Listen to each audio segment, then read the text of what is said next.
Bienvenue dans cette nouvelle édition du Non-Stop Info. Au sommaire, le président américain Barack Obama entame ce vendredi une visite au Kenya, première étape de sa tournée africaine. Il sera notamment question de sécurité et de lutte contre le terrorisme. Le Bénin obtient un accord de financement de 35,5 milliards de francs CFA auprès de la Banque ouest-africaine de développement, une somme destinée à la transition numérique. Et l'Afrique centrale adopte la déclaration dite de Libreville. Les pays de la sous-région y mettent des propositions communes qui soumettront à la conférence mondiale sur le climat. Mais tout d'abord, un programme d'aménagement des routes et de facilitation des transports au profit de la Côte d'Ivoire, la Guinée et le Libéria a été lancé mardi à Abidjan. D'un coût de 165 milliards de francs CFA, il vise à soutenir la relance économique post-conflit de la région de l'Union du fleuve Mano, et ce à travers la promotion des échanges commerciaux intracommunautaires. Le Kenya reçoit à partir de ce vendredi le président américain Barack Obama, une visite placée sous le signe de la question sécuritaire.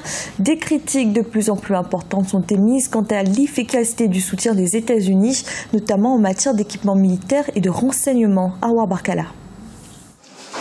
Septembre 2013, prise d'otage au centre commercial Westgate. Avril 2015, attaque des Chebabs à l'université de Garissa. Ces deux attaques ont fait 61 et 142 victimes. Au Kenya, les voix se lèvent contre l'inefficacité des services locaux de renseignement au moment où le pays reçoit la visite du président américain Barack Obama. Malgré une aide de 100 millions de dollars accordée au pays pour sa lutte contre le terrorisme, les résultats se font encore attendre. L'une des choses les plus encourageantes aujourd'hui, c'est le fait d'avoir reconnu que combattre le terrorisme nécessite des forces armées professionnelles et disciplinées, qui ne sont pas impliquées dans des violations des droits de l'homme. Car il a été démontré que la lutte contre le terrorisme peut parfois mener à certaines dérives. L'action que nous avons envie de mener peut faire la différence. Car il n'est pas juste question pour nous de fournir de meilleurs équipements ou une meilleure formation aux soldats. C'est un des volets, mais il s'agit aussi de s'assurer que les forces armées seront coordonnées et professionnelles. De son côté, le Nigeria dénonce un manque de cohérence dans la politique internationale des États-Unis. Si le gouvernement américain finance largement la lutte contre les Chebabs au Kenya, l'administration du président Obama a refusé ce mercredi 22 juillet une demande de livraison d'armes émise par le président nigérian Muhammadu Buhari pour lutter contre la nébuleuse terroriste Boko Haram. Le refus des Américains de fournir des armes aux troupes nigérianes en raison de soi-disant violations des droits de l'homme ne fait que profiter à Boko Haram. Le président Muhammadu Buhari a néanmoins quitté Washington ce jeudi avec une aide de la Banque mondiale de 2,1 milliards de dollars pour la reconstruction du nord-est du pays. Venu en quête d'un appui financier et militaire afin de lutter contre Boko Haram, il n'a pas obtenu la suspension du blocus sur la livraison d'armes par les États-Unis. Et la Tunisie durcit son arsenal pénal pour lutter contre le terrorisme. Le Parlement a adopté ce jeudi une série d'articles de loi prévoyant des peines pouvant aller jusqu'à la peine de mort. Les textes prévoient également des procédures simplifiées pour procéder à des écoutes de suspects ou encore l'utilisation de témoignages anonymes comme élément à charge contre un accusé. Au Bénin, le gouvernement a signé avec la Banque ouest-africaine de développement un accord de financement pour sa transition numérique. Après le rendez-vous manqué du 17 juin, date butoir fixée pour le basculement vers la télévision numérique, cet accord devrait relancer le processus. Un reportage de notre correspondant Lefty Ono.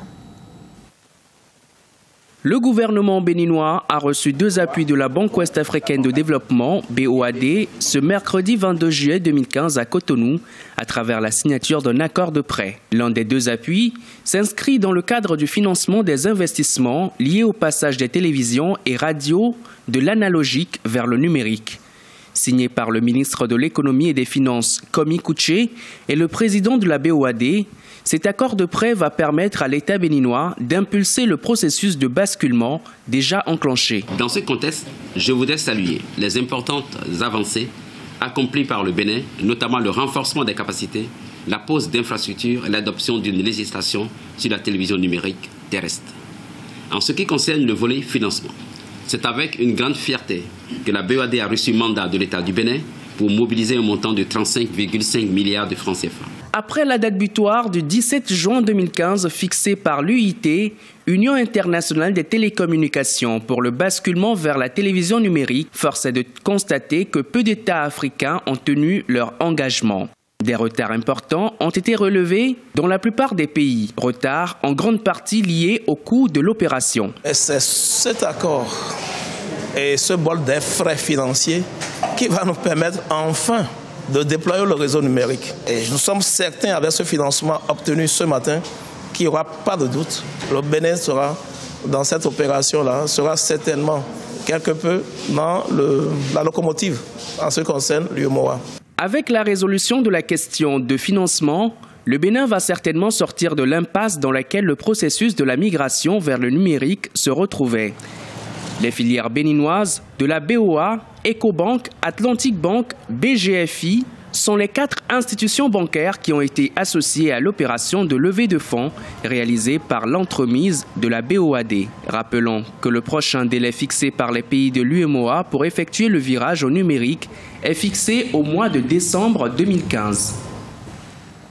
Cela fait 1 an, jour pour jour, que le vol AH5017 d'Air Algérie qui reliait Ouagadougou à Alger s'est écrasé dans le nord du Mali. 116 passagers membres de l'équipage avaient alors péri. Des commémorations sont prévues ce vendredi au Burkina Faso, d'où était originaire une grande partie des victimes. 12 mois après le drame, les résultats de l'enquête viennent d'être révélés. Ils font état d'une longue liste de dysfonctionnements techniques et humains. À l'approche de la conférence mondiale sur le climat qui aura lieu en décembre prochain à Paris, les pays d'Afrique centrale tentent de parler d'une seule voix. Ils ont adopté une déclaration commune dite de Libreville. Ils attendent désormais que les pays du Nord prennent leurs responsabilités. Un reportage de notre correspondant Douglas Toutoum. Une Afrique, une voix, une position. C'est l'engagement pris à Libreville par la société civile et les parlementaires panafricains au terme du Forum national sur les changements climatiques. Réunis à l'initiative du Rosévac, les délégués des pays du continent se sont accordés sur une position commune à soutenir par l'Afrique lors de la COP21 à Paris. Nous demandons à nos États de prendre des mesures législatives et administratives requises afin d'atténuer l'impact des activités humaines qui aggravent l'assèchement et engendrent les conflits et l'insécurité. Nous demandons à nos États d'adopter la législation appropriée en matière de protection et de préservation des zones de captage, des lignes de partage des eaux et des milieux humides dans tous les pays africains. En conclusion, la position africaine doit se baser sur la science et l'équité et être soutenue par tous les pays au travers du slogan « Une Afrique, une voix, une position ». Les assises de Libreville préconisent également que l'augmentation de la température moyenne reste en dessous de 1,5 degré Celsius. L'éco-sécuritaire et l'immigration climatique figurent en bonne place dans la déclaration de Libreville. Je me réjouis de la prise en compte particulière de l'éco-sécurité et de l'immigration climatique liée au conflit dans le cadre de votre position. Le cas spécifique du lac Tchad en est une parfaite illustration. Selon les scientifiques, le réchauffement planétaire pourrait s'accélérer au point de devenir incontrôlable, menaçant la survie de l'humanité. Ces assises intensifient la charge du chef de l'État gabonais Ali Bongo Ondimba, président en exercice de la CEAC, chargé de conduire la voix de la société civile africaine lors de la COP21 à Paris. Une conférence qui devrait aboutir en décembre à un accord à la hauteur du défi climatique. C'était le journal de la rédaction. Merci de l'avoir suivi. Retrouvez dans un instant une nouvelle édition de l'information.